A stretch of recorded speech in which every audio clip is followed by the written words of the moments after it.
So that was embarrassing. G'day you mob, how's it going? Welcome to this episode of Pete versus Plants. I am Pete and these are the plants. Today we're going to be having a look at some propagations that I have. So I've got here some atabapoense propagations that I have chucked in a Ziplock bag here with moss, and you can see that the roots have been going like crazy. So I'm keen to kind of open this up and see if it's ready to be potted up. And it's two cuttings. And this one is a mid cutting here, so I'm sort of worried about the growth point, if there is a growth point that's already popped and coming out here, because it'll be in the moss and probably getting deformed inside there if it's unfurling leaves. So anyway, there's these two that we need to get through, and then there's also a prop box here that has another atabapoense propagation in it that I'm sort of keen to check on. I just wanted to try that out, you know, chuck a large leaf like this in a prop box and see if it did well. And then we've got a whole bunch of other things in here too that I'm not sure if we'll tackle today, but we may do some, I think they look like gigas cuttings, these ones with the little leaves down here, and I think this one too. I'm not sure if it's melanochrysum or gigas. That's probably melanochrysum. Not sure. Yeah. Anyway, so let's just tuck in. Firstly, let's go through the bag here. So I've just got it stapled shut. Oh, and I've already just snapped a tip off a root, so it shows you need to be a little more gentle when opening these things. My bad. Should be all good though, but yeah, bugger. So the tips has already come off. He must have been wedged right into the corner of the bag there. But yeah, as you can see, look at these guys trying to escape, and they've all grown together. I wonder if they're from the same cutting or not. All right, so what's the easiest way to do this? I guess we will try and, you know what? I might have to just destroy this bag so that I don't damage the roots at the end. I think that's going to be the easiest thing. So we'll just pour it out like so. Yeah, that was easy. And now it is still pretty moist. I've only watered this thing probably 2 or 3 times since packing it up about, I don't know, it was probably about 3 months ago that I did this, to be honest. And you can see this is all the root growth in the moss. It works really, really well, and you just kind of leave it. It's sort of set and forget. So yeah, it's damp. It isn't too damp though. It's nice and airy. It's pretty light still, but there's obviously enough moisture in there for the plant to be pulling out nutrients and water for itself, or plants, cuttings. So yeah, I guess it's just sort of slow going though when trying to separate the moss out, because yeah, I don't want to damage any of the roots here, and I have to separate out these two cuttings. So I guess we'll see how we go. So I guess we start with these tips here, and I'll see if I can pull them all apart, because I have a feeling these are going to be from both cuttings. But it's cool to see just those long roots grow, and they get stuck together because of the hairs. It's like spaghetti. Look at that. Isn't that cool? I might have to use that as a cover photo. Okay, this is going to be slow going, so I might do this in silence and just speed it up for your sake, guys.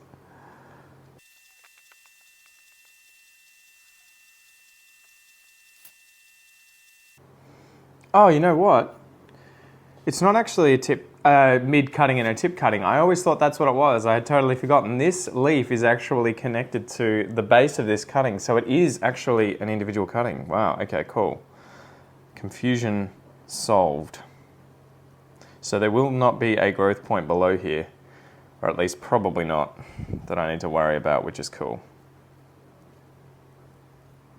But yeah, the only pain in the ass thing about this method is just having to separate the moss from the roots delicately, and hopefully avoiding doing too much damage to them on the way out. But if you're planning to pot it up in soil, it's probably not the worst thing in the world if you leave a little bit of the moss on here. You know, it'll survive. Okay, so we are making some progress.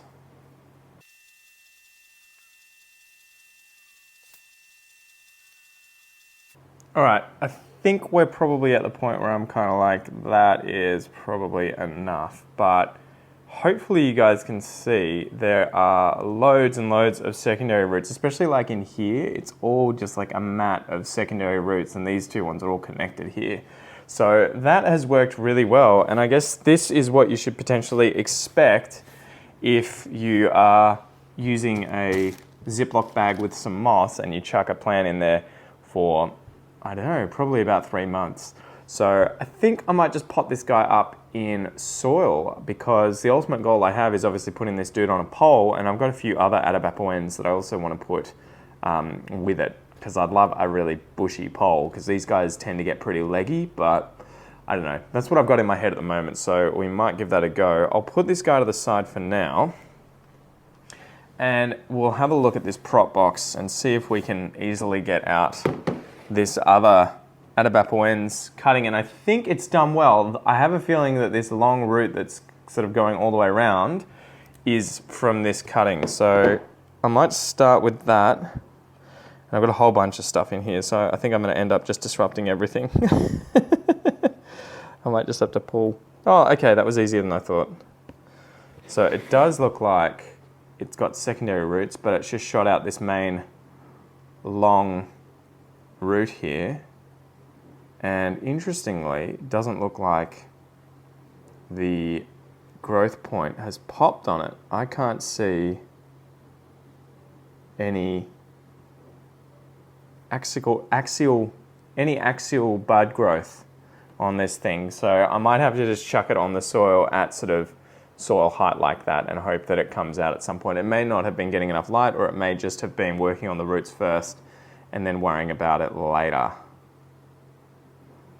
The other option I have with this guy, because there is just this small root system, is putting it into semi-hydro, and I actually have some atabapoense in semi-hydro as well. So I might actually do that, because I think this is going to be easier to remove most of this moss, which I've just done. Yeah, I think we might actually try that, guys. So I might grab out, yeah, I guess we'll have to empty out my semi-hydro and then chuck it back in. We can do that. I do not want to do that with this one though. That is going to be too much of a pain to try and remove all that moss. So I think that's just going to go into soil. All right. Okay, so when I took those cuttings, I actually kept the base of the plant, and I had two originally, but one I don't think had any I want to say apical, but it's not apical, it's axial buds to activate. So the root system was actually really healthy, but there was nothing going on at the top. So yeah, for whatever reason, the plant, I just turfed it. So this guy's been sort of growing away, doing okay. The roots, they look dark. I think they're just covered with algae here, but yeah, I don't know, it's a bit gross. We'll empty this out, and I'm gonna try and gently put it back in and add this other one to it, because again, hold on. We can also check out the root system here and see how it's going. I might actually also clean out this vase while I'm here, and I think I might give these roots a wash too, because they do look just dirty. I think I must have left too much dirt on this. It looks a bit gross. So I'm going to give this a rinse quickly. I'm also going to clean this out, and then we will try and put them both back in. And I might give the leca a rinse as well. Okay, so I've given this a bit of a rinse. There's just a few leca balls I've chucked in there that were attached to the roots, and I've tried to clean these up a bit. There's still a bit of soil that's kind of attached to it that's kind of caked on. It's not too easy to get off, so you guys will have to let me know if that is still worth the battle of really trying to remove, or, you know, considering this thing has been in leca now for probably 3 months, and those roots all seem to be pretty healthy. There didn't seem to be much rot at all, a little bit, but not much.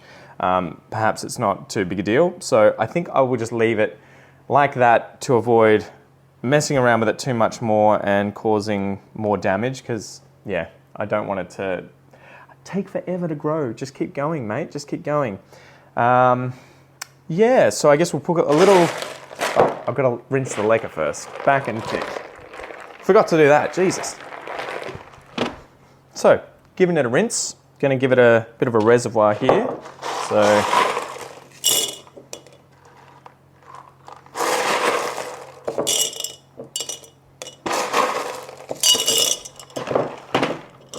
that should do the job, probably about, I don't know, 8 centimeters worth. And we will chuck these guys in next to one another, I guess. And I have a feeling, I'm trying to look for this axillary bud, to see where it's going to come out. I'm not sure. I think it is going to be here, but I'm not 100% sure. Either way, I need to just make sure that this guy's at the surface. I guess I can chuck them next to one another. It's probably not the worst thing in the world. I also just want to make sure that this little dude isn't being shaded out by the big leaf there. All right, and then back goes the leca.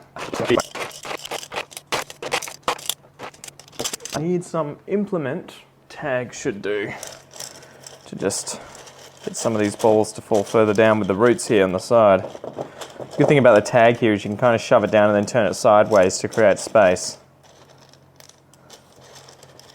And then the balls fall down.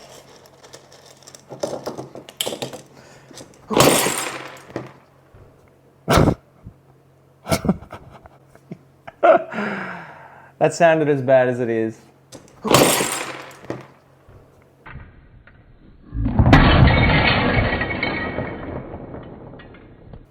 That sounded as bad as it is, guys. I think I want to cry.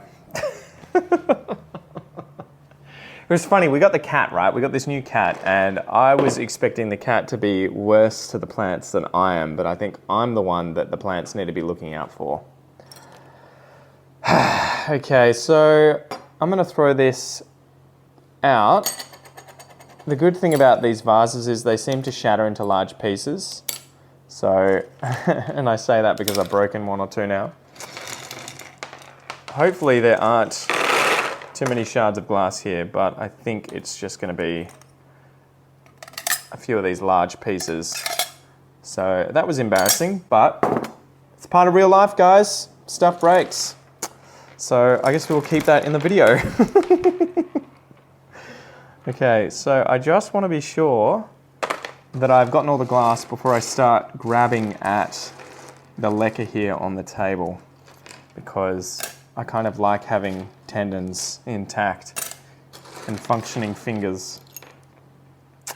Man, that was embarrassing. Damn, this is why I thought these, I originally thought these vases would be really good, but they kind of, the glass keeps breaking, probably because I'm just a butterfingers, but also they kind of taper a bit too much, too quickly towards the bottoms, which makes them slightly more unstable than I would prefer. So I think what we're going to use instead of the glass one here is my plastic container, because Pete, it's like when you're at school and you get like a pencil license for the first year or two of primary school. You don't get a pen license because you can't be trusted. You could draw on things, who knows. I feel like I need a plastic license and no glass license yet. I haven't earned it. All right, and annoyingly, the leca has fallen into the pile of moss that I had in front of myself. All right, so I'm gonna go throw this in the bin outside, and we'll be back in a tickamaroo. Take two, this time with plastic. So, yeah, I guess I'm gonna have to like rinse this leca again. It's got a bit of moss in it. Annoying. All right. Ooh, a little bit of glass there. Okay, so I've got 2 buckets worth of clay balls. Now I have 1 bucket worth of clay balls. I'm gonna make a reservoir again without hopefully dropping too many of these guys all over the place.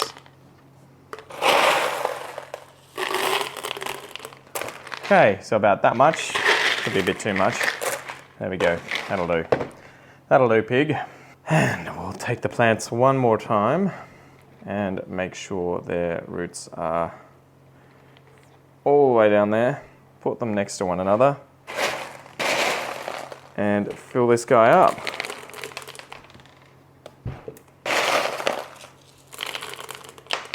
Jesus, losing them everywhere.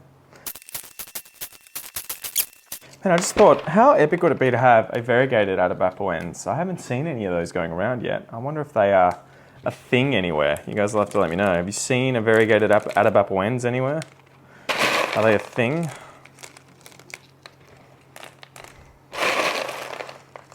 Okay. I think we are all good. We'll do the final shake and bake. Just to make sure everyone is in its place. Everyone's where it needs to be. He needs to be, she needs to be. All right. Sweet. So that is looking good. I'm going to fill it up to about that point where those roots are, just sort of touching the bottom of those, because I think that some of this leca is going to soak up the excess water because half the leca I mixed in here was dry. So why am I putting that in there? That has no label on it. So there you go, guys. This is the atabapoense in semi-hydro. Hopefully it does okay. I've chucked my nutrient solution down there. The leaf over the side here, hopefully out of the way of this little guy on the top. And yeah, I guess we'll just keep watching and see how it goes. But hopefully it does okay. I'm just gonna sort of cover up a little bit of the root there at the top. Wish me luck. Now the next one is going in soil, and I have to find, I think my soil is in the garage. So I will get the pot first, chuck it into one of these pots. I'll go grab the soil. All right, I think the easiest thing in terms of containing a mess is gonna be use this other empty vessel here now, just to do this. I'm gonna chuck this sort of bottom layer in here. I might chuck the box beside me here up on a chair. Move over a bit. And the only weird thing is that some of these roots are kind of pointing upwards. So I'm gonna have to try and make sure that they're all obviously pointing down into the soil. But yeah, I'm really kind of happy with this bag moss technique for propagation, guys. It seems to allow things to root really well in their sort of own time. And I think I will be using it again in the near future. In fact, I'm using it currently for some elbows, to be honest. So yeah, what am I smoking? Okay, Jesus Christ, got some really large chunks of tan bark in here. The interesting thing is I've got these aerial roots shooting down from the top here, and they've rooted right here. So I'm really gonna have to fill this guy up, I think, with soil. And I couldn't really sink it much further down because it was a really kind of long stem cutting. So there wasn't anywhere else for it to really go. What I could do is kind of surround it with moss, I guess. But yeah, there's a little aerial root coming out here too, so it'd be kind of cool if he ends up getting into the soil. So I might just do that. I'm gonna get some moss here, and I'm just gonna sort of put it around the base of the plant like so. You kind of want a significant amount of it. I don't know, you know what I mean? Like you need a fair wad of moss, otherwise it ends up drying out really quickly. So yeah. Hopefully that contains some of that moisture in there around those roots and allows them to keep growing down into the soil. I think that's going to take off now though, to be honest guys, because it's going to get a decent amount of nutrients, probably more than it was getting from just the moss itself. And I've just noticed some air pockets down here. I'm going to try and fill those up with my little stick here. So I'm just sort of stabbing down the side and twisting a little bit, just to let soil fall through. Good, that looks like it's worked well. Ugh. I wonder if there's like a specific implement for that. There must be something that you, apart from a chopstick, I guess that's a specific implement. That'd work too. What am I doing? Peppering the table. All right, I think we're all good. So I think I will label these, again, just in case I drop dead of a heart attack and my wife needs to sell this stuff to try and make a bit of cash. I'd hate for her to have to try and work out what everything is on her own. Where have I put my labeling pen? I guess I'll use this one. So P atabapoense, don't be lazy. Cool. So one for the hydro and one for the soil. And it'll be, I guess it'll sort of be interesting to see how these two go compared to one another, right? So we'll have sort of comparisons. We'll have one cutting that was put into soil here, another cutting that was chucked into soil alongside the base of the plant. And I think these were all from the same original plant originally. So pretty cool. But yeah, I'm gonna have atabapoense out the wazoo soon. So that's probably it for today, guys. I hope you've enjoyed this video. You'll have to let me know what you're propagating currently and if you've used any of these methods, any of these methods, the moss method. And besides that, YouTube reckons you're going to enjoy this video next, so I hope to see you there. Tooroo.